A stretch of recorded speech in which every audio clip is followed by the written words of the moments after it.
she to be buried in Christian burial that willfully seeks her own salvation? I tell thee she is, and therefore make her grave straight. The crowner hath sat on her, and finds it Christian burial. How can that be, unless she drowned herself in her own defense? Why, 'tis foul, so it must be see offendendo, it cannot be else for. Here lies the point.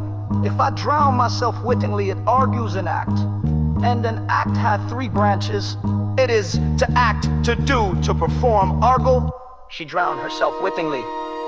Nay, but hear you, goodman delver, give me leave. Here lies the water good, here stands the man good. If the man go to this water and drown himself, it is will he, nill he goes, mark you that. But if the water come to him and drown him, he drowns not himself. Argal, he that is not guilty of his own death shortens not his own life. But is this law? Hey, Mary, is it Crowner's quest law? Will you have the truth on? If this had not been a gentlewoman, she should have been buried out a Christian burial. Why there thou say'st? And the more pity that great folks should have countenance in this world to drown or hang themselves more than they're even Christian. Come, my spade, there is no ancient gentleman but gardeners, ditchers, and grave makers. They hold up Adam's profession. Was he a gentleman? He was the first that ever bore arm. Why, he had none. What are the heathen? How dost thou understand the scripture? The scripture says Adam dig. Could he dig without arms? I'll put another question to thee. If thou answerest me not to the purpose, confess thyself. Go to. What is he that builds stronger than either the mason, the shipwright, or the carpenter? The gallows maker, for that frame outlives 1,000 tenants. I like thy wit well, in good faith the gallows does well. But how does it well? It does well to those that do. And now thou dost ill to say the gallows is built stronger than the church argal. The gallows may do well to thee till again come. Who builds stronger than a mason, a shipwright, or a carpenter?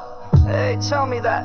And unyoke Mary, now I can tell. Told mass, I cannot tell. Cudgel thy brains no more about it, for your dull ass will not mend his pace with beating. And when you are asked this question next, say a grave maker, the houses that he makes last till doomsday go. Get thee to yarn, fetch me a stoop of liquor in youth when I did love. Methought it was very sweet to contract all the time for my behold.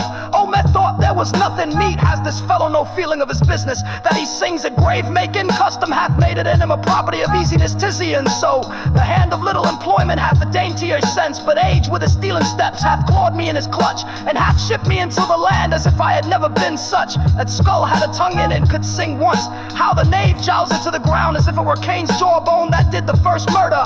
It might be the pate of a politician, which this ass now o'erreaches. One that would circumvent God, might it not? It might, my lord, of a courtier which could say, good morrow, sweet lord, how dost thou, good lord? This might be, my lord, such a one that praised my lord, such a one's horse when he meant to beg it. Might it not? Hey, my lord, why ain't so? And now my lady worms chapless and knocked about the mazzer with a sexton spade. Here's fine revolution, and we had the trick to see. Did these bones cost no more the breeding, but to play at logets with them? Mine ache to think on a pickaxe and a spade for in the shrouding sheet. Oh, a pit of clay for to be made for such a guest as me. There's another. Why may not that be the skull of a lawyer? Where be his quiddities now, his quillets, his cases, his tenors, and his tricks? Why does he suffer this rude knave now to knock him about the sconce with a dirty shovel, and will not tell him of his action of battery? This fellow might be in time a great buyer of land with his statutes.